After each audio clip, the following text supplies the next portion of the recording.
PSG Fan TV, bonsoir à tous et bienvenue dans cette nouvelle édition du podcast.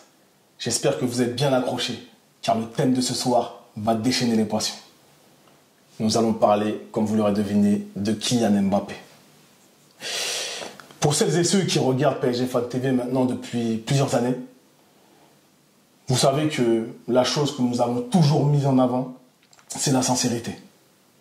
Qu'on ait tort ou raison, on l'a toujours fait avec sincérité.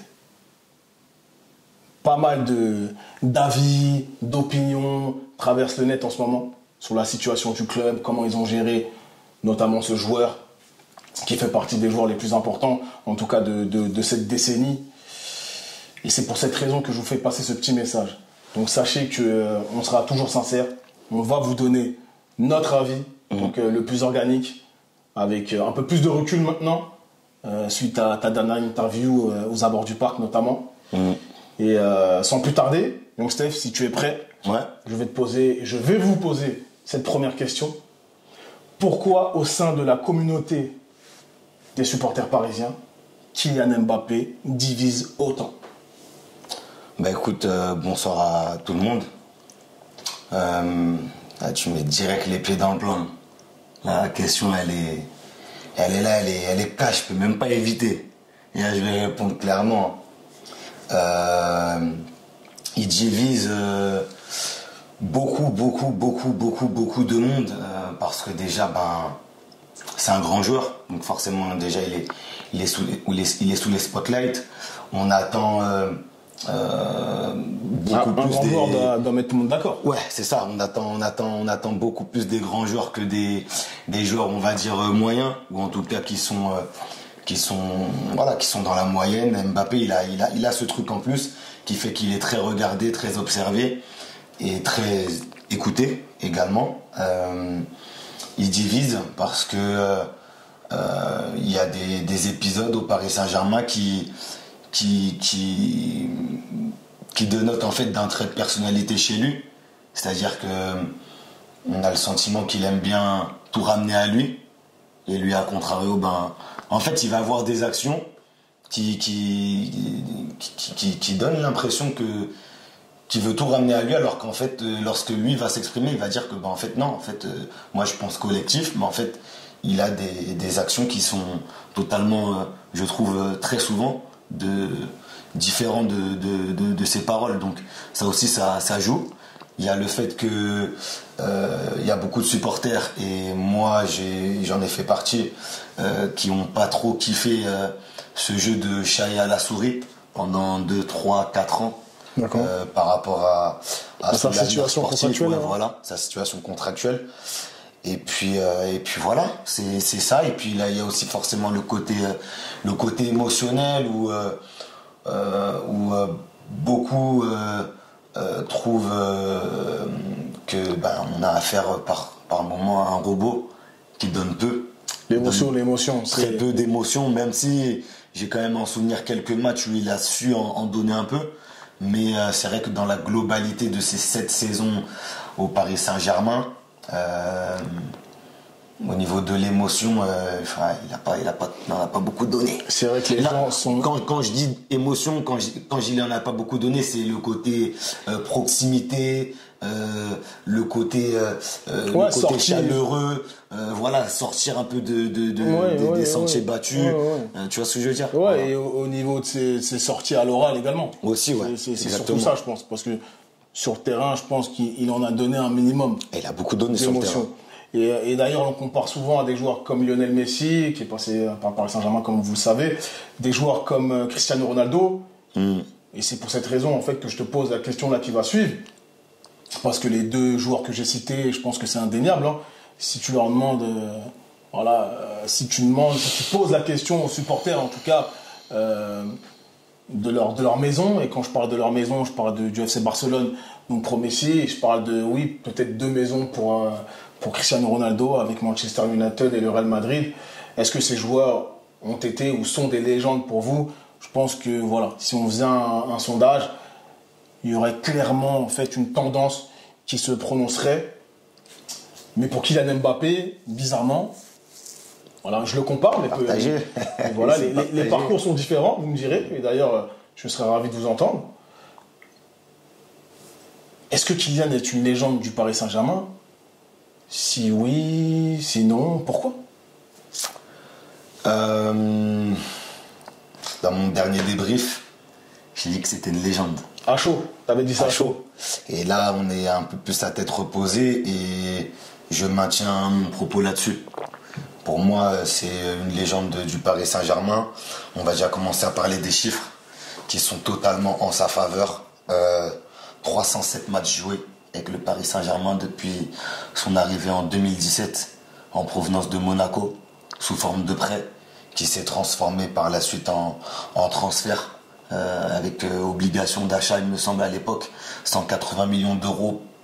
Plus gros transfert, il me semble, pour un joueur français de l'histoire. 256 buts, toutes compétitions confondues avec le Paris Saint-Germain. 96 passes décisives, on est proche des 100 passes D. Donc on est proche du triple-triple. C'est même pas du triple-double comme ils disent en NBA, c'est du triple-triple. Tu vois, ce que je veux dire, c'est décisif. Kylian Mbappé a été décisif au moins une fois par match, soit sous la forme d'une passe D, soit sous la forme d'un but. En moyenne. Avec le Paris Saint-Germain, c'est juste extraordinaire. Meilleur buteur du club en Coupe d'Europe, 42 réalisations.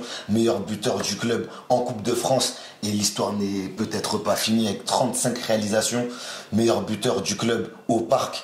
En Coupe d'Europe, 19 buts. Meilleur buteur à domicile. Tout type de compétition confondue, 116 buts. Meilleur buteur à l'extérieur, toute compétition confondue, 138 buts.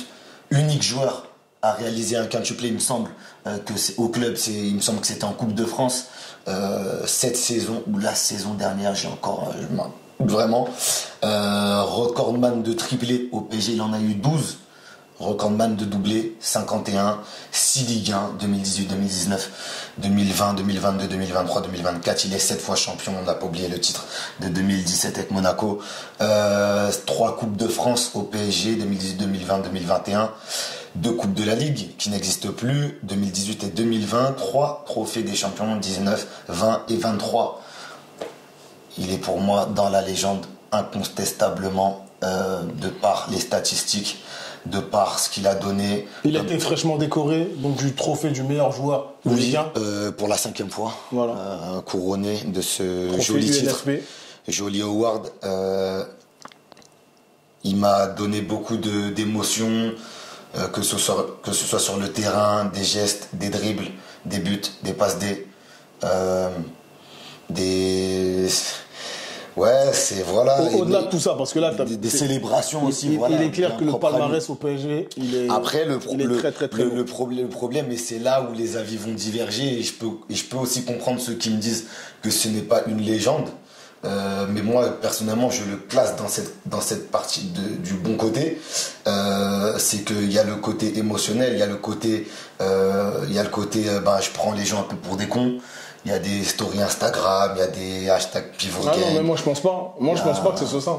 Moi je pense pas que ce soit. Tu penses que c'est quoi alors? Moi, parce que moi, et je vais répondre à cette question. Moi, je fais partie de ceux qui pensent que c'est pas une légende du PSG. Ah ouais? En fait, pourquoi je te dis ça? Après, c'est mon avis personnel. Parce que quand tu regardes sur le papier ses titres, ses buts, etc., c'est indéniable. Sur le papier, c'est indéniable. Mais quand on parle de légende, ou en tout cas pour certaines personnes, dont moi, les chiffres comptent, certes. Il n'y a pas de souci. Mais si tu poses la question à certains supporters ou supportrices, qui pour vous est une légende du Paris Saint-Germain depuis que vous suivez ou avec la lecture que vous avez eue des années qui ont précédé peut-être votre naissance, quel joueur vous a marqué pour vous, qui est la légende du Paris Saint-Germain, qui fait partie des légendes du Paris Saint-Germain? Il n'y a pas forcément des joueurs qui ont eu des stats incroyables. Tu vois, moi j'entends souvent des gens me parler de Pastore par exemple. Djorkaeff, Sorin. Voilà. Qu'on fait qu'une saison par exemple, pour ces deux-là. Exactement. Moi, Pastore, il fait partie des joueurs qui m'ont fait vibrer, je ne vais pas te mentir. Tu vois, de par sa technique, de par...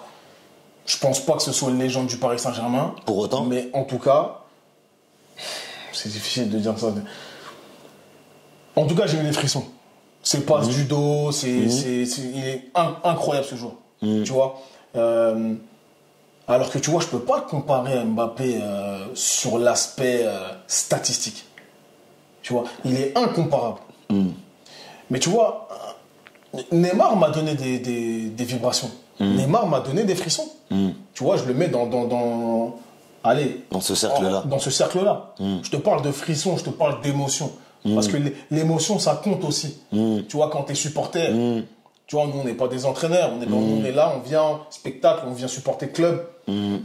Tu marques des buts, c'est très bien, ça fait gagner des titres, etc., etc. Ça, c'est très important. C'est même peut-être la chose la plus importante. Mais là, on parle de légende. Ouais. On parle de légende. C'est un mot fort, c'est un mot qui vous a marqué. Qu'on entend beaucoup à droite et à gauche pour tout et n'importe quel joueur. Exactement. Et on dit souvent, on a galvaudé même le terme GOAT.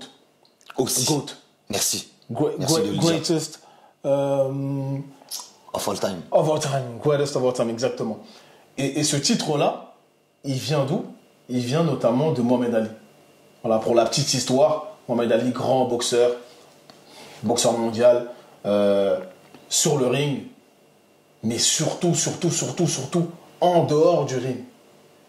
Et il a eu ce titre-là, notamment pour toutes les actions, je ne vais pas y revenir, allez vous renseigner pour ceux et celles qui sont intéressés, mais pour toutes les actions qu'il a fait en dehors du ring, dans le contexte et l'époque où il les a fait, c'est incroyable. Il fait partie de ce type d'athlète, de ce type de personnage qui ont, voilà, j'ai pas vécu à cette époque, hein, clairement, mais quand tu lis son histoire, sa biographie, il y a de l'émotion, il y a de la signification, il y a du sens en fait. Et tu vois, voilà, aujourd'hui on est dans une toute autre époque de football mais tu vois, on aimerait qu'un Kylian Mbappé apporte beaucoup plus d'émotion. Non, mais tu vois le non, Kylian. mais j'ai totalement écouté tout ce que tu as dit. C'est intéressant en soi. Et pour boucler ça, tu vois, le Kylian Mbappé de l'équipe de France, c'était pas le même. M'a donné des émotions. Mais c'est pas le même joueur, je trouve. Depuis la finale, là, et de toutes les façons, il a fait pas mal de choses. Hein, et il n'a pas été tout seul, hein, parce que l'équipe de France est très très forte. Mais s'il a fait en finale, là, perdu face à l'Argentine, c'est ça, c'est de ça dont on parle. Tu vois ce que je veux dire? Ça, ce sont des performances légendaires. Tu vois, et je ne pense pas que Kylian Mbappé ait une performance légendaire au Paris Saint-Germain. Donc pour toi, le triplé au Camp Nou, pour moi, c'est pas légendaire. Le doublé contre Munich. Non, pour moi, c'est pas légendaire. Pour moi, c'est pas légendaire. Pour moi, c'est énorme, c'est une performance hors norme, incroyable, au niveau de son talent. Parce que voilà, il a un talent indéniable. En mode, il a été payé pour ça. J'ai pas eu de frisson. Tu vois, et c'est un truc que je rappelle souvent. Tu vois, la phase où Neymar, il descend du bus avec sa sono devant les joueurs de Dortmund. Tu vois, moi, ce type de phase, ce type de séquence m'a donné énormément d'émotions. Quand surtout je vois après ce qu'il a fait sur le terrain. Il t'a pas menti. C'est ça, et cette saison, voilà, c'est l'épopée la plus merveilleuse du Paris Saint-Germain. Et Marquinhos, d'ailleurs, l'a souligné, ça fait partie de son meilleur souvenir en termes de performance. Donc voilà, pour toutes ces raisons-là, j'allais dire en équipe de France, lapsus, au PSG en tout cas, je pense pas que ce soit une légende. En tout cas, pour moi, ce n'est pas une légende. Maintenant, si tu dois me parler des statistiques, c'est indéniable. Justement, j'allais en venir, ça se résume pas qu'aux statistiques. Et il y en a beaucoup qui sont des légendes si on regarde que les statistiques. J'ai écouté tout ce que tu m'as dit, Byron, et c'était très intéressant. Tu as parlé de frisson. As-tu été un joueur frisson? Je vais rebondir là-dessus. J'allais en venir, et j'en avais un peu parlé sur la première question. La relation qu'il a pu offrir aux supporters, cette proximité, c'était très froid. Moi, je me rappelle, peut-être les deux seules célébrations de Kylian où je me rappelle, où voilà, il est un peu proche des supporters, il y a quelque chose qui se passe un peu électrique. C'est récemment, du coup, à Barcelone, notamment sur le deuxième, qui lui revient dessus, et puis il finit pour qu'on puisse se qualifier en demi-finale cette saison. Et je me rappelle aussi d'une somptueuse volée à Nîmes, où après il va carrément grimper sur le grillage. Il y avait les ultras. Mais sinon, Mbappé n'a jamais montré cette proximité, cette chaleur je m'en souviens. Qu'un joueur doit, dans la mesure du possible, montrer assez souvent. Parce que même un Cavani prenait même le drapeau pour... Tu vois ce que je veux dire? Non, c'est vrai, c'est vrai. On n'a jamais vu Kylian faire ça. Tu vois ce que je veux dire? Alors que d'autres joueurs, même d'autres joueurs, d'autres joueurs dans d'autres clubs avec un niveau moindre, l'ont fait pour leur club à eux. Tu vois, je pense à Marcus Thuram quand il était à Gladbach, mettait son maillot sur le poteau de corner et puis il tournait avec. Tu vois ce que je veux dire? On n'a jamais vu Mbappé faire ça à Paris. Là-dessus, je pense qu'on est quand même d'accord. Après, comme je t'ai dit, il y a eu beaucoup de polémiques, beaucoup de choses qui sont sorties, qui se sont dit. D'ailleurs, tu avais parlé de Romain Molina, mais il avait démenti d'ailleurs l'information qui consistait à dire que. Tu vois, il y a beaucoup de Mbappé choses. avait Franchement, des éléments du CEP, etc. Si on doit énumérer, si on doit énumérer, on va. On va pas énumérer, mais en tout cas, mais il y a eu beaucoup de dingueries. C'est sur la toile. Il a dit beaucoup de bullshit aussi par moment. Ah là, tu parles de Mbappé, d'accord. Ouais, je parle de Mbappé. C'est sur lui là. Oui, donc voilà, mais pour autant, moi, j'oublierai pas que ça a été un joueur marquant. Tu m'as dit qu'il faut être marquant. Je t'ai dit, meilleur buteur de l'histoire du club. C'est un joueur performant. C'est un joueur performant. Regarde, 54 ans d'histoire. T'as commencé en me parlant du Barça, du Real. Ces clubs-là, ils ont une histoire longue. Ça veut dire que, surtout leur histoire à eux, là, leurs 100 ans ou plus de 120 ans, je sais pas quoi, ils peuvent faire le tri de qui est une légende, qui est pas une légende. Nous, en 54 ans, ok, 54 ans, il y en a, ils vont dire, pour moi, c'est pas beaucoup. Non, mais bien sûr, c'est un club jeune. Et des gros joueurs, et comme tu l'as dit, oui, ça se résume pas qu'aux statistiques, mais des gros joueurs, il y en a pas eu non plus pléthore. Alors, Ouéa, Rai, Paoletta, Rony, bien évidemment, Okocha, Ginola, Valdo, on peut encore tous les faire, hein. On peut les faire, hein. Même dans les gardiens, on peut les faire, hein. Lama, bon. Tu vois, Lama. J'allais même parler de Camboiré. Joël Batz aussi, à un moment donné, on peut les faire, hein. On peut les faire. Oui, mais. Défenseur, et tu sais, je pense que. Après, je veux bien que Mbappé n'est pas une personne, il a pas la personnalité, il est pas attachant. Il est pas attachant, il a pas ce côté attachant. Quand il parle de l'équipe de France, son cœur est bas. Oui, mais comme beaucoup qu'on a cité, il a pas ce côté attachant. Oui, mais moi je pense surtout aussi que c'est pas un supporter du Paris Saint-Germain. Tu vois? Sincèrement, pour moi, c'est pas un supporter du Paris Saint-Germain. La manière dont il s'exprime. Non, moi, c'est mon avis. C'est mon avis. Tu verras. Écoutez. De toute façon, cette vidéo, voilà, va rester, y a pas de problème. On verra quand il va s'exprimer auprès de ses nouveaux supporters, donc du Real Madrid. Tu vois ce que je veux dire? Parce que je pense que le regard qu'il a sur le Real Madrid, c'est pas le même qu'il a sur le PSG. Tu vois, quand il parle du PSG, il parle souvent du PSG à travers le prisme de la France. Tu vois, c'est la capitale, c'est mon pays, etc., etc. Mais là, t'étais parisien ou tu vois ce que je veux dire? Parce que Kylian Mbappé, c'est une figure nationale. D'abord, c'est une figure nationale. C'est un gars de Bondy qui a jamais montré. Un gars de Bondy, il est né à Bondy. Est-ce que c'est un gars de Bondy? Je sais pas. Plus que il est né à Bondy, c'est tout. Mais malgré tout, pour moi, il fera partie des joueurs qui m'a marqué. En tout cas. Sur les 54 ans d'histoire qu'on a eu. Oui. Et pour moi, j'estime que il fait partie des joueurs qui ont marqué, tu vois. Je suis d'accord avec toi. Et là, ça, je vais pas le nier. Je suis pas fou quand même. Je sais lire des chiffres. Je vais pas nier les performances qu'il a fait sur le terrain. Mais je sais qu'en tant que supporter, tu as toujours cet aspect, en fait, sentiment. Ou limite, tu vois comment on est attaché à nos titis. Tu vois, des mecs comme Rabiot, tu vois comment on les a montés alors qu'ils n'avaient pas le talent de Mbappé. Tu vois ce que je veux dire? T'as vu Zahir Emery, la promotion qu'il a eu, le lobby qu'il a eu. Après, Kylian Mbappé est un joueur français aussi. Donc je comprends. Mbappé a eu le même lobby en sortant de Monaco. Oublie pas comment il a été bien promu par la presse. Ce que je veux dire, c'est qu'Mbappé, il doit recevoir un minimum d'amour, rien que par rapport déjà au footballeur qu'il est. Mais ce que je veux dire, c'est quand tu as un Titi parisien où vraiment tu aimes le club, que tu l'exprimes, il y a une subjectivité auprès des supporters qui s'aiguise, qui augmente. Tu vois ce que je veux dire?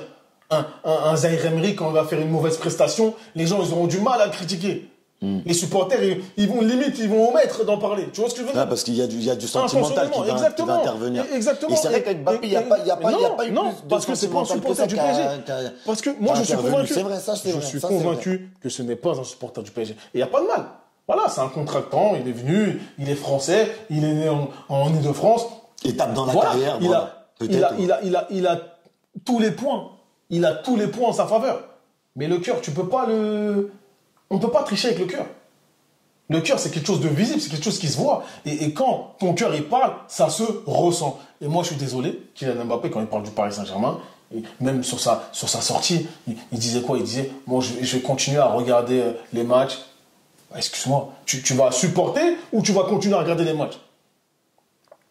Tu vois ce que je veux dire? C'est pas pareil. L'emploi des mots. Le choix des mots. Quand tu entends un Lionel Messi parler du FC Barcelone, encore une fois, faut voir comment il en parle.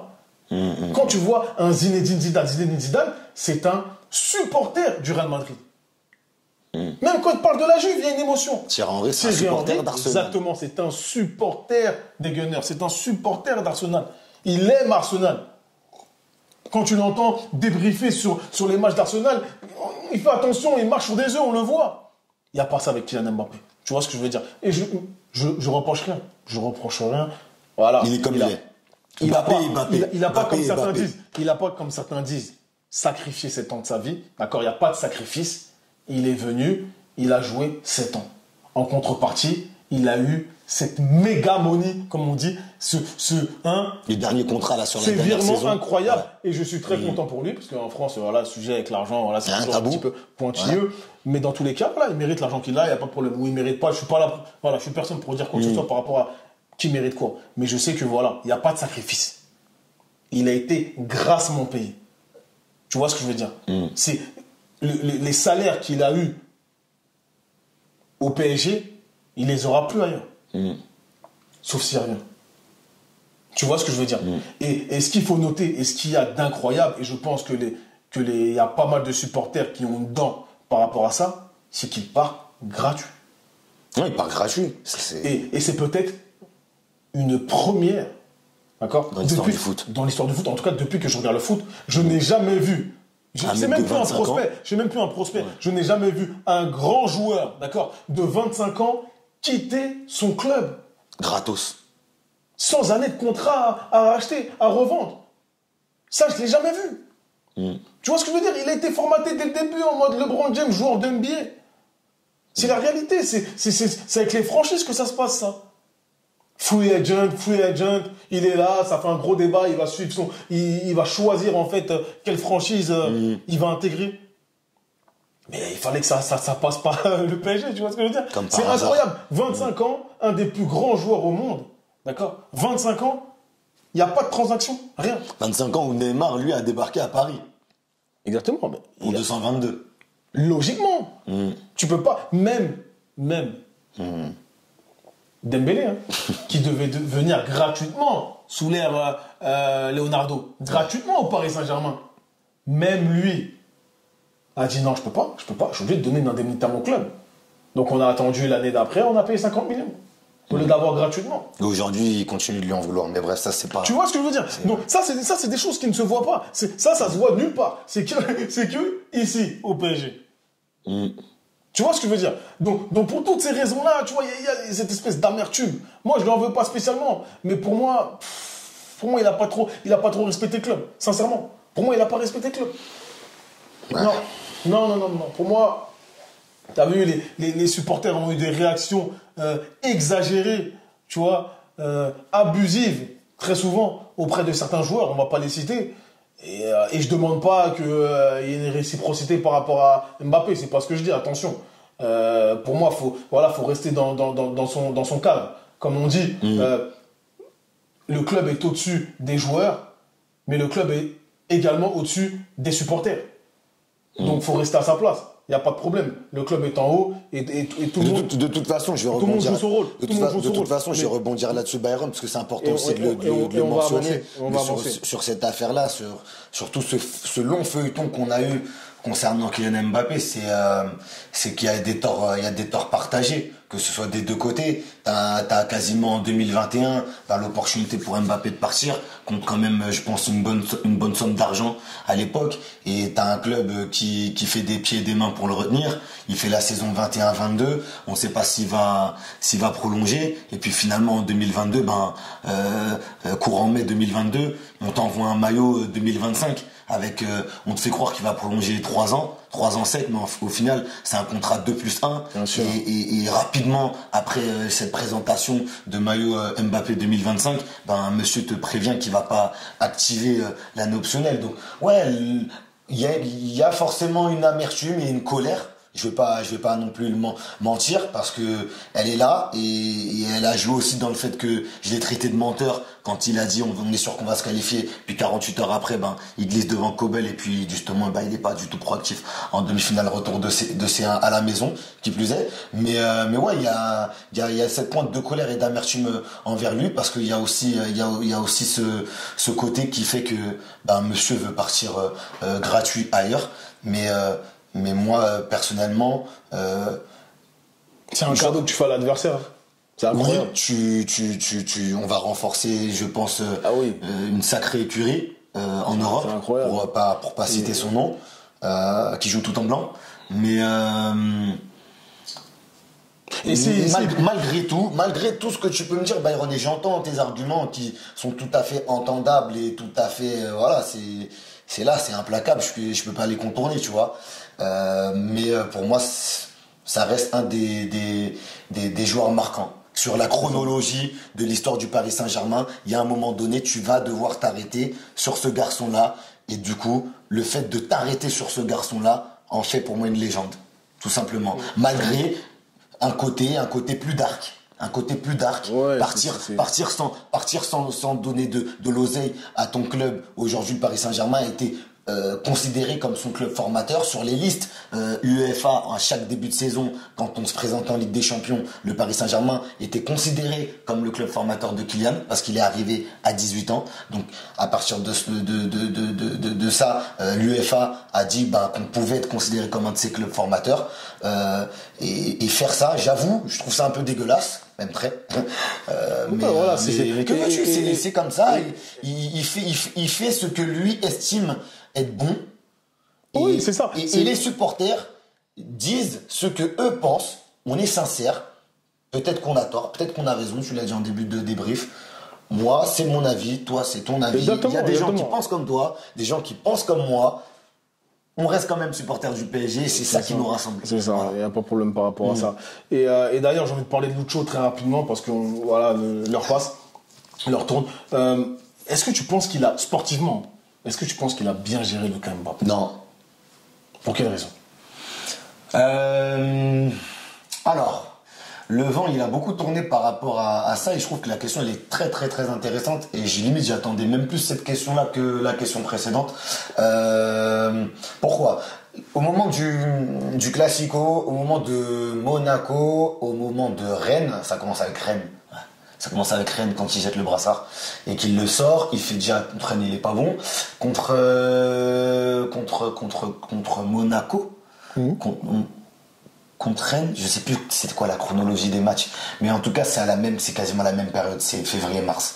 Je trouve que c'est peut-être une bonne idée de faire ça, parce que ça va le titiller en vue de la Ligue des Champions et tout ce que ça peut engendrer, quoi. Ça peut, le fait de ressortir ce côté grand buteur, je vais vous montrer. Mais c'était à quelle période ça? De chauffer Mbappé. C'est en plein printemps, c'est au début du printemps. D'accord. C'est un peu avant la Sociedad, entre les deux matchs. Déjà, c'est entre les deux matchs de la Sociedad. C'est pas le printemps. Et un peu après. Donc on rentre dans le printemps. C'est fin mars, le Classico. D'accord. Donc tu penses pas qu'il y a eu une clé de voûte? Pour moi, à ce moment-là, je trouve ça intéressant de faire ça. de gérer Mbappé comme ça. Puisque comme Mais je t'ai dit, pourquoi puisque comme je t'ai dit, sur cette saison, sa dernière à Paris, il avait les statistiques, mais le contenu de ses matchs, j'estime que ce n'était pas ça du tout. Mais tu penses pas que cela est dû justement au fait qu'à un moment donné, sa vente ou son transfert ou ce que vous voulez, son départ était acté et annoncé justement? Oui, parce que ça intervient, il faut pas oublier que oui, ça intervient quelques jours après. En tout cas, Enrique commence à le sortir dans les matchs, ou même à la mi-temps des matchs, peut-être quelques jours après qu'on ait appris que voilà, il va partir au Real Madrid. Exactement. Voilà, ça corrobore. Exactement. Là-dessus, voilà, pareil. Faut pas non plus avoir la mémoire courte. Donc en réalité, c'est plus politique que sportif. Oui. Mais ensuite, quand on rentre, quand on passe le Barça, j'ai la sensation, tu vois, qu'en demi-finale, je pense qu'il aurait dû le sortir à un moment donné pour le bien du Paris Saint-Germain, au vu de la prestation de Kylian. Et ça, que ce soit à l'aller comme au retour. Mais Luis Enrique ne l'a pas fait. On m'a beaucoup reproché sur les derniers débriefs de ne pas parler du coach. On va parler un peu du coach. C'est vrai, j'ai pas beaucoup parlé du coach. Le coach, on l'a félicité de la saison qu'il fait. Attention à la Coupe de France. C'est pas encore fait. Si on prend la Coupe de France, ça sera une saison réussie pour sa première au club, en sachant qu'il y a eu 12-13 joueurs qui sont arrivés l'été dernier. On pourra dire que c'est une saison réussie par rapport, comme je t'ai dit, aux 2 dernières saisons très compliquées sous Pochettino puis Christophe Galtier. Par contre, si on ne prend pas la Coupe de France, qu'on n'a pas gagné depuis 3 ans, ça veut dire qu'il y a 2 semaines, et c'est là que tu vois que le foot, ça va très très très très vite. On était encore sur un truc, est-ce qu'on va faire un triplé, un quadruplé? Ça dépend comment certains considèrent le trophée des champions, si c'est un trophée insignifiant ou si c'est un trophée qui compte. Quadruplé. Mais bref, on était encore sur l'idée de faire un quadruplé ou triplé. Et aujourd'hui, j'en parle avec beaucoup de supporters en off qui me disent « Je ne sais pas si on va péter la Coupe de France. » Parce que j'ai l'impression que ça commence à s'économiser en vue de l'Euro, de la Copa América. Et pour ceux qui ne font pas les compétitions internationales, ça pense déjà aux vacances. Non, moi, j'y crois pas. J'y crois pas, mais pour rester sur le cas Mbappé. Pour te dire que, en gros, par rapport à Lucho, si par exemple on ne pète pas la Coupe de France, ça sera vraiment la vraie saison de transition qu'on nous dit que c'est une saison de transition depuis 3-4 ans. Là, si on ne pète pas la Coupe de France, pour moi, ça sera vraiment une saison de transition. Tu vois. Carrément. Ouais, bah oui. Tu prends juste le championnat. Oui, tu prends le championnat. Tu te fais sortir en demi de Ligue des Champions ou une demi qui était quasiment inespérée, comme je t'ai dit en début de saison, par rapport aux 13 joueurs qui sont arrivés, mais qui reste quand même une opportunité d'aller en finale, parce que le football est comme ça et que quand le football te donne une opportunité, il faut la saisir. Hein, parce que partie de tableau dégagé, t'as pas pris City, t'as pas pris Arsenal, t'as pas pris le Real, t'as pas pris le Bayern. Mais voilà, ça n'en restera pas moins que ça aura vraiment l'aspect d'une saison de transition. Mais pour recentrer sur Mbappé, ouais. Sur Mbappé, je pense qu'il aurait dû le sortir en demi. Et que ça aurait peut-être, je sais pas, peut-être changé. Tu sais, moi, ce que je pense qu'il n'a pas forcément bien géré son cas. Parce que les excuses de dire je prépare mon équipe à jouer sans Mbappé, etc. Ça, je trouve c'est beaucoup trop. C'est pas, pour moi, c'est pas entendable. Pour moi, très rapidement. Pour moi, politiquement, je trouve qu'il a très bien géré. C'est-à-dire que voilà, il a, en agissant comme il l'a fait, il a surélevé un peu le club. Voilà, si je peux m'exprimer ainsi. C'est-à-dire que voilà, il a clairement banalisé le meilleur joueur de l'équipe. Voilà, moi je peux sortir tout le monde, voilà. Et finalement, parce qu'on sait qu'en réalité, voilà, il a eu des feux verts, hein, donc après cette annonce en interne, je pense, qui a dû blesser la direction, tu vois. Et donc à partir de là, il faut limite montrer, et c'est là qu'on est facilement manipulable. C'est qu'on est on est énormément dans l'émotion. Voilà. Où finalement, l'extra sportif, il pèse énormément sur le sportif. Tu vois, nos avis changent sur les joueurs. Et c'est pour ça que pour beaucoup, l'extra sportif concernant Mbappé est tellement lourd, hein, qui peuvent pas considérer comme une légende ou autre. Ouais. Et tu vois, et Lucho, est sorti grandi en fait de cette gestion de Mbappé. Tu vois, t'as pas mal de supporters qui vont dire ah j'aime bien le caractère, etc. Il met Mbappé sur le banc, il le sort, il le met pas titulaire carrément. Tu vois, mais pour les biens de l'équipe, sportivement, je trouve que c'est une mauvaise gestion. Parce que Mbappé, fallait le presser comme un citron jusqu'à la fin. Tu vois, on verra ça. Ouais, c'était à double tranchant de toute façon. Quoi qu'il arrive, c'était à double tranchant. Il a fait des choix, le coach. Et comme on dit, les choix de l'entraîneur sont les choix de l'entraîneur et on les respecte. C'est pas des choix sportifs. C'est pas des choix sportifs selon moi. En tout cas, c'est pas des choses sportives. Tu vois ce que je veux dire? Après tout ce que je t'ai dit sur Mbappé, c'est le premier nom que tu mets sur ta feuille. Je l'ai déjà dit. Qu'est-ce que ça veut dire même de sortir Mbappé? Tu peux sortir à un moment donné s'il n'est pas très bon. Et que si vraiment sportivement, tu as une solution qui pourra faire mieux. Je réfléchis encore à qui? Tu vois, je réfléchis encore à qui? Encore aujourd'hui. Mais tu peux pas, à un moment donné... Tu sais que ce joueur-là, il veut jouer tous les matchs. Tu sais que ce joueur-là, 24, 25 ans, est capable de jouer tous les matchs. Presse-le comme un citron. Le rythme, il a besoin de rythme. Ne lui donne pas d'excuses pour manquer d'intensité, pour manquer de rythme. C'est vrai qu'en faisant ça... Ne lui donne pas d'excuses. C'est vrai qu'en faisant ça courant février, courant mars, il a beaucoup frustré Mbappé au final.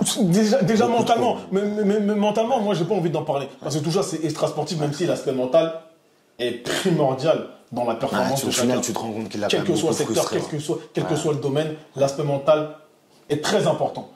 Si ce n'est pas prime.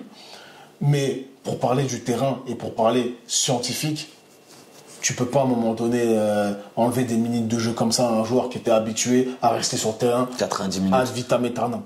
Tu vois ce que je veux dire? Ces joueurs-là, ils sortent pas. Et on le sait, il a passé 7 ans au Paris Saint-Germain. Il est sorti très rarement. Il a quasiment été tout le temps titulaire. Je veux dire, c'est pas aujourd'hui. Il a même réussi à sortir à la 70e à 5-0 contre Montpellier et de faire un caca nerveux. C'est ça. Alors qu'il avait marqué. Et en plus, dans ce match-là, il avait marqué. C'est ça. J'aurais pu comprendre qu'il fait un caca nerveux parce qu'il n'a pas marqué ou pas fait de passe D, mais là, il avait fait son match. Et de le voir titulaire à chaque fois et de le voir jouer jusqu'à la dernière seconde, même s'il est mauvais, ça n'a jamais vraiment choqué les gens. Tu vois ce que je veux dire, c'est qu'il y a Mbappé sur un éclair, il peut débloquer le match. C'est ça. Référence à PSG Real 2022. Et c'est Kylian Mbappé, un des meilleurs joueurs du monde, notre meilleur joueur actuellement. Donc rien que pour cette raison-là, déjà tu le sors pas. Tu vois, tu continues à construire ton jeu autour de lui. On verra l'après Mbappé, c'est-à-dire en juin, en juillet. Là, on pourra faire une préparation, pré-saison, etc. C'est à ce moment-là qu'on pourra se concentrer sur son après. Mais tant que je l'ai dans mon équipe, je le presse comme un citron. Tu vois ce que je veux dire? L'objectif, c'était la Ligue des Champions. C'était pas la politique, on va montrer que non, le club est au-dessus. Non, faut arrêter ça. C'est trop tard. Tu vois, c'est un jeune club qui va apprendre de ses erreurs, etc., de gestion. Et il n'y a pas de problème. Les erreurs... tout le monde en fait. Tout le monde en fait. Mais là, à ce moment-là, l'objectif pour moi était plus grand que tout. Et quand tu commences à jouer avec le temps de jeu d'Mbappé, c'est pour ça que je t'ai dit qu'à un moment donné, au tout début, quand il a commencé à faire ça, je me suis dit c'est très bien, ça va le titiller. Mais au final, ça l'a pas plus titillé que ça. Tu vois, comme je t'ai dit récemment, on a dû supplier Mbappé pour qu'il marque un doublé contre la Sociedad. Oui, après ça a été un peu plus compliqué pour lui de finaliser les actions sur les matchs qu'on suivi. Il a régalé contre Lorient récemment, mais les derniers matchs de Mbappé, c'est compliqué là sur des airs de jubilé un petit peu morbide contre Toulouse. Il a pu ouvrir le score, mais sinon à part ça, c'est sur la fin de saison de Mbappé au PSG, elle est tronquée au final. Ça n'a pas eu l'effet escompté de la part du coach, tu vois. C'est même et par contre, sportivement, quand tu vois tactiquement comment tu t'es un petit peu en galère et tout, je trouve que c'est dommage qu'Enrique soit resté figé dans son 4-3-3 face à Dortmund, tu vois. Le 4-3-3, il était pas mal. Tenter des choses. Dans cette double confrontation, on va pas y revenir. Pour moi, c'est l'efficacité. Voilà. Ouais. Efficacité, maître mot, lucidité, ce que vous voulez. Mais en tout cas, faut arrêter de frapper sur les poteaux. Voilà. Ou les barres. Voilà. C'est comme tu l'as dit très bien. C'est pas Luis Enrique qui doit rentrer sur le terrain et mettre la balle au fond. Mais voilà, dans tous les cas, pour clôturer tout ça, et je te laisserai le dernier mot, voilà, j'espère que le Paris Saint-Germain aura appris de finalement cette ère de superstar. Donc voilà, là on arrive à la fin. Voilà, on arrive à la fin d'un gros cycle, d'un grand cycle. Et je suis pas contre que d'autres stars viennent au Paris Saint-Germain dans le futur avec l'expérience du club, parce que c'est ça, on fait des erreurs, on apprend, comment dire, on modifie, on avise suite à cela, et on rectifie aussi, et donc j'espère que le club apprendra de tout ça et continuera à investir sur ses top joueurs, parce que il faut pas se mentir, les meilleurs clubs continuent d'investir. Voilà, tu as des clubs qui sont meilleurs que le Paris Saint-Germain sportivement aujourd'hui, qui continuent d'investir. Le Real Madrid va prendre notre meilleur joueur. Qui sommes-nous pour à un moment donné se dire, bon allez, c'est fini. Non, si on peut avoir un gros joueur dans le futur, il faut prendre. Il faut prendre avec une meilleure gestion. Et je pense que Lucho est certainement, et peut-être en tout cas, l'homme de la situation, moi je le pense. Voilà. Mais je pense que le club en sortira grandi. De tout ça. De ces expériences inédites, incroyables. Ah oui, on a vu des choses. Tu laisses partir un grand de 25 ans. Tu vois, toutes ces histoires, pour moi, c'est de l'apprentissage. Ou en tout cas, je l'espère. Les enseignements, c'est qu'il faut arrêter de tout donner aux joueurs. À un moment donné, il va falloir que le club puisse poser des limites. Je constate quand même sur les dernières saisons que le club a su poser des limites un peu plus. Hein, j'ai souvenir de ce qui s'est passé pour Messi. Luis Enrique, sur le plan politique, tu l'as dit, qui a surélevé le club sur le cas Mbappé. À un moment donné aussi, Neymar, ça a été un peu plus compliqué pour lui, à un moment donné au PSG, où on a essayé de serrer la vis un peu plus. Quant à Neymar, on avait parlé en plus de cohérence. Si à un moment donné, quel enseignement à tirer pour moi, c'est de plus poser les limites. Ça évitera les comportements de petits cons, les manques de respect, les bavures. Les bavures, il y en a eu beaucoup de bavures. Hein. C'est ça. On va parler également de Mauro Icardi, ce que Icardi a pu faire à l'époque. Non, Icardi, laisse-le où il est. Ouais, mais c'était quand même une star du football quand il vient chez nous. Oui, c'est vrai. Toi, t'aimes beaucoup, je me rappelle. À ses débuts, oui. Mais après, j'ai vite déchanté. Parce que le poteau, il avait pris la confiance. Il avait pris la confiance. Donc voilà, ça va être d'être plus ancré, d'être plus structuré, de mieux faire passer les messages et voilà, il y a que comme ça que ça fonctionnera. Mais comme tu l'as dit, c'est en faisant aussi des erreurs qu'on apprend. Mbappé n'est pas parfait, mais Mbappé, il aura été lui-même. Il aura été lui-même au PSG. Ça plaît, ça déplaît. Moi, je trouve ça regrettable, oui, qu'il soit un petit peu comme un robot. Mais qu'est-ce que tu veux, c'est comme ça qu'il est. Ouais, on le prend comme il est. À la rigueur, même si voilà. Je suis qui pour lui demander on lui a demandé d'être lisse. Il est lisse. Oui, et c'est surtout, tu sais, pour boucler la boucle, je voudrais juste rajouter. Tu sais, on avait fait un podcast en début de saison en disant que déjà on était sûr qu'il allait prolonger. Tu sais, quand on était vers août, voilà, enfin prolonger. Qu'il allait pas quitter le club plutôt, parce que prolonger c'est autre chose. Parce qu'on avait dit notamment, rappelle-toi, s'il fait virer autant de joueurs, s'il fait venir autant de joueurs, c'est qu'il y a forcément une cohérence derrière. Tu vois, et c'est ça aussi que moi personnellement je reproche en fait à toute cette action de Mbappé et du club qui à un moment donné fait un recrutement soi-disant cohérent, projet Île-de-France, etc. Et au final, lui, il s'en va et puis gratuitement. S'en va. C'est vrai que c'est. Tu vois, tout ça. C'est dit, il y a une pointe d'amertume. C'est une fin en queue de poisson. Tout ça, ça joue aussi. C'est une fin en queue de poisson et moi, je m'y attendais pas forcément dans le sens où je me disais que il y a forcément une cohérence, une logique derrière tout ça. Voilà, tu prends Kolo Muani, tu prends tous ces joueurs-là qui étaient sur une certaine hype à l'époque et une certaine affinité avec lui aussi, etc. Donc voilà, il y a les joueurs que tu as voulu, ils sont là. Maintenant, inscris ton avenir, inscris ta carrière dans la durée. Tu vois? Et donc, c'est pour cette raison que je dis aussi que je m'y attendais pas vraiment. Voilà. Voilà. Et dans tous les cas, voilà, pour clôturer sur Mbappé, on est obligé de faire un podcast dans la longueur, parce que c'est quand même un très grand joueur. Moi, je continuerai à regarder tes matchs, en tout cas. Et voilà, je fais bien la nuance entre supporter et regarder. Donc, je regarderai tes prochains matchs. Et je te supporterai en équipe de France, parce que c'est l'équipe de France, mais là, c'est autre chose. Mais en tout cas, sur le terrain des clubs, je continuerai à regarder tes matchs avec Kylian Mbappé. Voilà. Bah, j'allais dire un mot du coup. Ben, si tu veux. Là, ça y est, là, on a mordu. Là, on dirait doucement. Non, non, mais c'est juste que c'est un cycle qui se termine. Ouais, toi, c'est un cycle. Moi, après cette vidéo, après cette émission, moi, ça y est, on passe à autre chose. Okay. Tu vois ce que je veux dire ou pas? Mais j'estime que dans tous les cas, c'était quand même l'acteur principal depuis très longtemps. C'est vrai, voilà. Ça fait 2-3 ans que sur beaucoup de rencontres de Ligue 1 notamment, on a surnagé aussi grâce à lui. Oui, mais c'est Kylian Mbappé, on va pas, on sait quand même. Voilà, on n'est pas content de comment les choses en tout cas se sont passées. Des fois, c'est regrettable. La fin est regrettable. Mais un petit mot, pour pas être redondant, en tout cas, moi, je peux rien à dire par rapport à ça. La fin est regrettable. La fin me laisse une pointe de colère, une pointe d'amertume envers le joueur. Peut-être qu'il s'estompera, peut-être pas. On verra.